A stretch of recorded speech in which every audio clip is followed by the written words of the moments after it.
अच्छा जी, बिस्मिल्लाहिर्रहमानिर्रहीम। चलें, एक्सरसाइज 2.4 का क्वेश्चन 9 आपको मैं पहले करवा देता हूँ जो आपने पूछा है। अच्छा, 9 आपके पास है 18x4 y cube z square divided by 6ab square c5 की होल पावर 3। अच्छा, इसमें करना ये है बेटा, हम ब्रैकेट के अंदर पहले सॉल्व करते हैं और इसमें ये देखते हैं कि अगर अंदर कोई वैल्यूज कट हो रही हैं तो ठीक है, अगर नहीं हो रही होती तो ये जो पावर है क्यूब ये सब पर आती है फिर, ठीक है। लेकिन हम अंदर देखें तो ये देखें ये यहाँ पे कैंसिल हो रहा है, 18 और 6 यहाँ पे कैंसिल हो रहा है। मैं अभी करता हूँ, A B square c5 power 3। ये देखें 6 वन जा और 6 थ्री जा, तो ये 3 से क्या हो गया कैंसिल। अब ये जो पावर है ये सब पे आएगी इस तरह, 3 की पावर 3, x की पावर 4 3 जा 12, y की पावर 3 3 जा 9, z की पावर 2 3 जा 6 डिवाइडेड बाय a की पावर 3, b हो गया 2 3 जा 6, c हो गया 5 3 जा 15।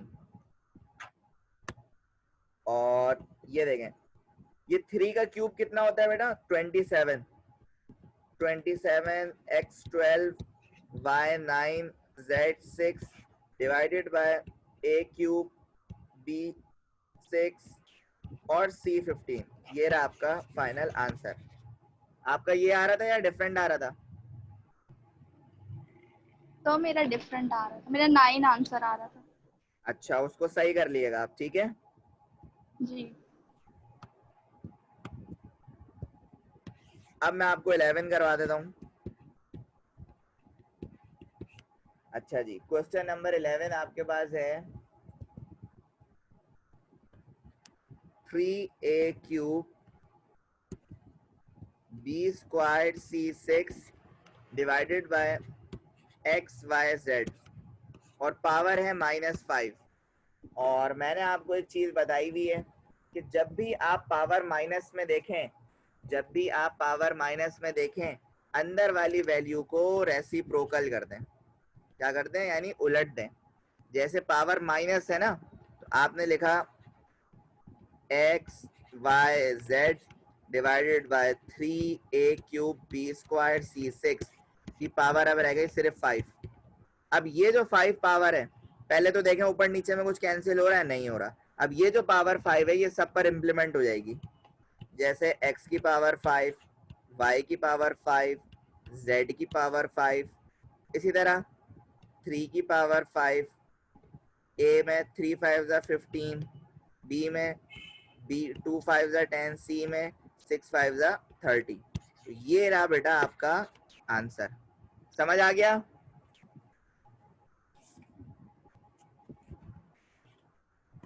तो आपने लेकिन कहाँ पे बुक में गलती तो करी हुई थी? इसका आंसर आपने बुक में कहाँ गलती इसका करी? आंसर डिफरेंट है। तो मेरा 15 आंसर आ रहा है, बुक में कुछ और है, आपका कुछ और आ रहा है। अच्छा, एक मिनट रुक जाओ जरा, मैं बुक जी। का आंसर चेक कर लेता हूँ भाई, ये क्या गड़बड़ हो रही है।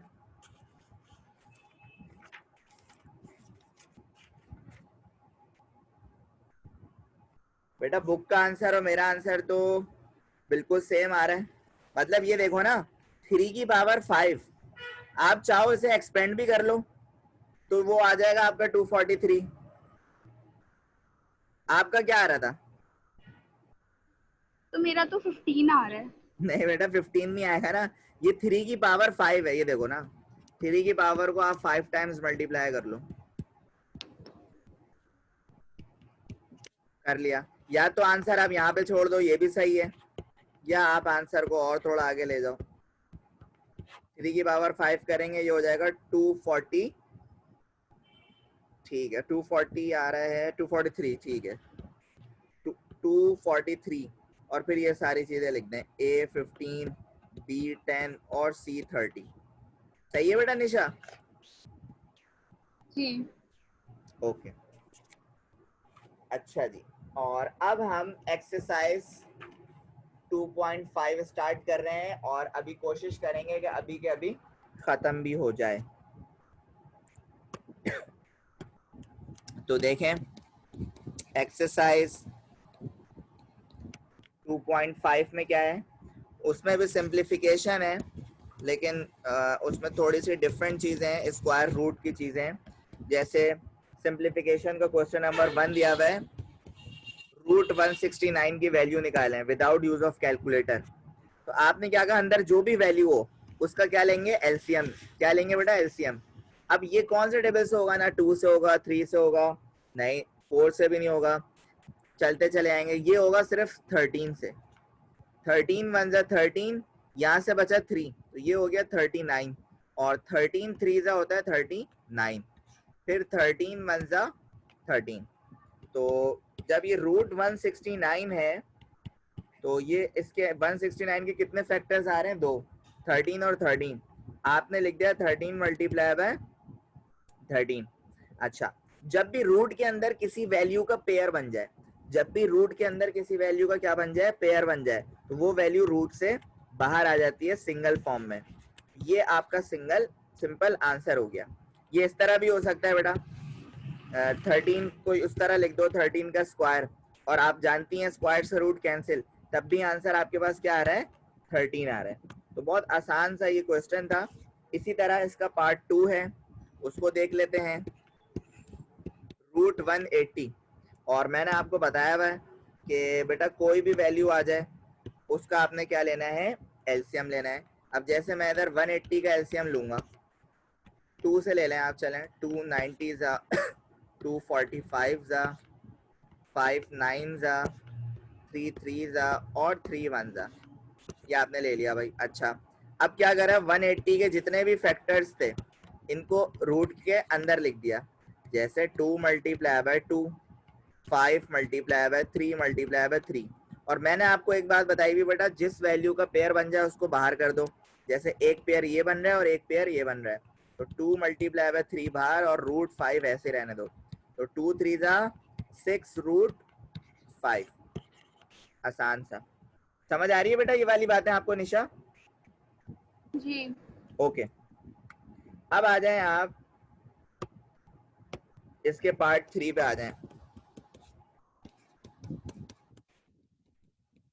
अच्छा जी, पार्ट 3 में क्या लिखा हुआ बेटा, रूट 12 मल्टीप्लाई बाय रूट 12। अब इसमें दो सेम वैल्यू आ गई और मल्टीप्लिकेशन में, तो इसका तरीका ये होता है बेटा, इसे आप एक ही वैल्यू में, एक ही रूट में लिख दें। जैसे 12 मल्टीप्लाई बाय 12, और आपको पता है पेयर बन के 12 बाहर, तो सिंपल आपके पास 12 क्या हो गया, आंसर हो गया। इसी तरह इसका पार्ट 4 है, पार्ट 4 है रूट 16 मल्टीप्लाई बाय रूट 12। अब ये थोड़ा डिफरेंट है, इन दोनों में क्या है, अलग अलग वैल्यूज हैं। तो कुछ भी नहीं करें, आप पहले 16 का एलसीएम लें, 2 8 जा 2 4 जा 2 2 जा और 2 1 जा। फिर आप 12 का एलसीएम लें, 2 6 जा 2 3 जा और 3 1 जा। अब क्या करें, दोनों क्या हो रहे हैं, मल्टीप्लाई हो रहे हैं ना, तो पहले आप रूट 16 का लिख दें, 2 multiply by 2 multiply by 2 multiply by 2, बीच में लगाए मल्टीप्लाई। फिर आप रूट 12 का लिख दें, 2 मल्टीप्लाई बाय 2 मल्टीप्लाई बाय 3। अब चाहें तो अलग अलग सॉल्व कर लें, या चाहें तो एक साथ भी लिख सकते हैं इसमें, जैसे ये सारे फैक्टर्स एक साथ भी लिख सकते हैं। अच्छा, ये लिखने के बाद देखें किस किस का पेयर बन रहा है, 1 2 3, और मैंने आपको अभी बताया कि जिसका पेयर बन रहा है उसे बाहर, जैसे 1 2 3 पेयर बन गए और अंदर क्या है 3, तो ये आ जाएगा आपके पास आंसर 8 रूट 3, ये आपके पास आ जाएगा आंसर।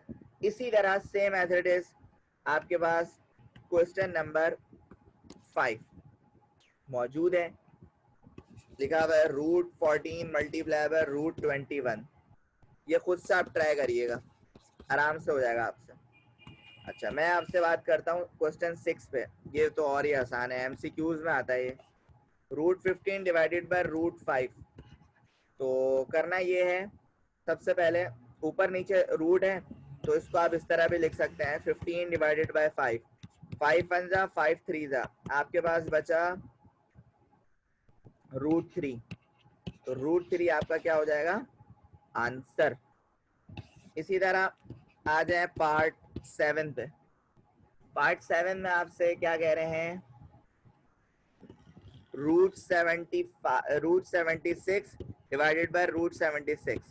अब देखें सिंपल, दोनों वैल्यू सेम है, दोनों वैल्यू क्या है सेम है। आप इसको इस तरह भी कर सकते हैं 76 डिवाइड बाय 76, और 76 को कैंसिल करेंगे बचेगा √1, और √1 किसके इक्वलेंट होता है बेटा, सर 1 के इक्वलेंट होता है। ठीक है, अच्छा अब जो मैं करवा रहा हूँ वो बहुत इंपॉर्टेंट है भाई इस एक्सरसाइज में, और कुछ भी इंपॉर्टेंट नहीं है। Question number 8, 18 divided by √18।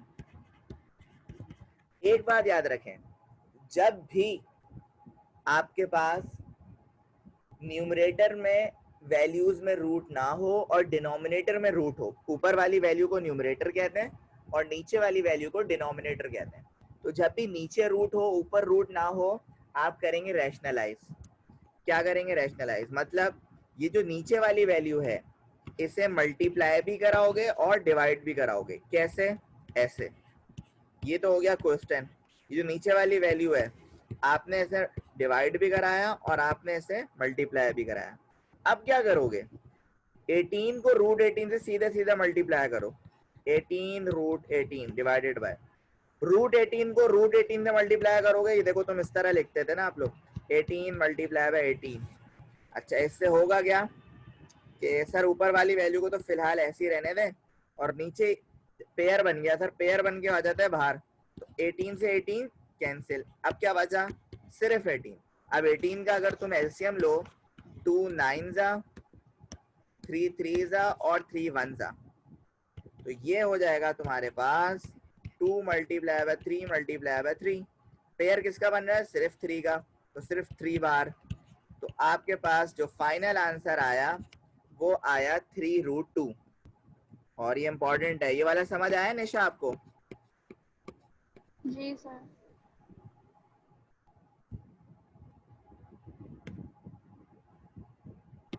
Okay अच्छा जी, अब आ जाएं आप पार्ट 9 पे, और 9 है 2√28 डिवाइडेड बाय √7। इसको भी इसी तरह ही सॉल्व कर लें। सबसे पहले तो क्वेश्चन लिखें, चलें आप, 2√28 डिवाइडेड बाय √7। 28 का ले लें आप एलसीएम ले लें 28 का, तो 2 14 जा, 2 7 जा और 7 1 जा। इस 2 को बाहर रहने दें और इसके अंदर लिखते हैं 2 multiply by 2 multiply by 7 divided by इधर लिखते हैं √7। अब ये देखें ये क्या बन रहा है पेयर, और जो पेयर बनता है मैंने उससे क्या कहा बाहर फेंकें, ये 2 पहले से ही मल्टीप्लाई बाय एक और 2 आ गया, और आपके पास बचा √7 डिवाइडेड बाय √7। √7 से √7 कैंसिल, 2 2 जा 4, तो 4 आपका क्या हो जाएगा आंसर। इसी तरह आ जाए क्वेश्चन नंबर 10 पे, बहुत आसान सी एक्सरसाइज है ये, 3√5 प्लस 8√5। अब देखें ये पहली दफा कंडीशन आई है कि दो रूट्स हैं और दोनों के अंदर जो आपके पास रेडिकेंड है, इस वैल्यू को रेडिकेंड कहते हैं और इस वैल्यू को इंडेक्स कहते हैं। तो √5 सेम है तो आसानी से प्लस हो जाएगा, 3 + 8 इस तरह करेंगे आप, 3 + 8 √5, तो ये आपके पास आंसर आएगा 11√5, same as it is. Question number 11, 5√8 माइनस 2√8। बताओ निशा इसका आंसर बताओ बेटा।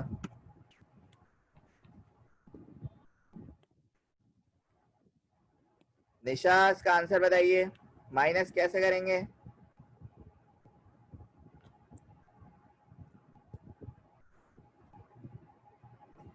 मुझे ये समझ नहीं आया। अच्छा देखिए जब भी रूट में प्लस या माइनस हो तो बाहर वाली जो वैल्यूज है सिर्फ उसको प्लस या माइनस करेंगे। जैसे 3 + 8 तो ये हो गया 11√5। इसी तरह √8 तो मैं ऐसे लिख दूंगा 5 - 2, तो यहाँ पे मैंने लिखूंगा 5 - 2, तो ये हो जाएगा 3√8। सिंपल आंसर है। और अगर सर रूट के अंदर वाली वैल्यू डिफरेंट हुई तो हम क्या करेंगे? तो प्लस हो ही नहीं सकता बेटा। तो फिर वो मल्टीप्लाई होगा। नहीं, जब प्लस नहीं होगा, हाँ, तो यहाँ पे प्लस साइन ही नहीं होगा, वो मल्टीप्लाई में दिया हुआ होगा फिर आपको। सही है। अच्छा, तो ये हो गया 11 और लास्ट आपके पास है 12, वो भी यही है। 12 भी सेम यही है, लिखा हुआ है 34√23 + 38√23।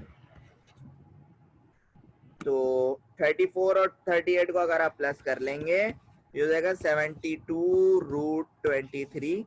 सिंपल आपका आंसर है 2.5, जो इंतहाई छोटी एक्सरसाइज थी हमारी हो चुकी है।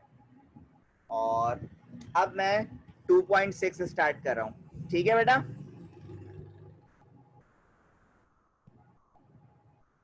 अच्छा जी,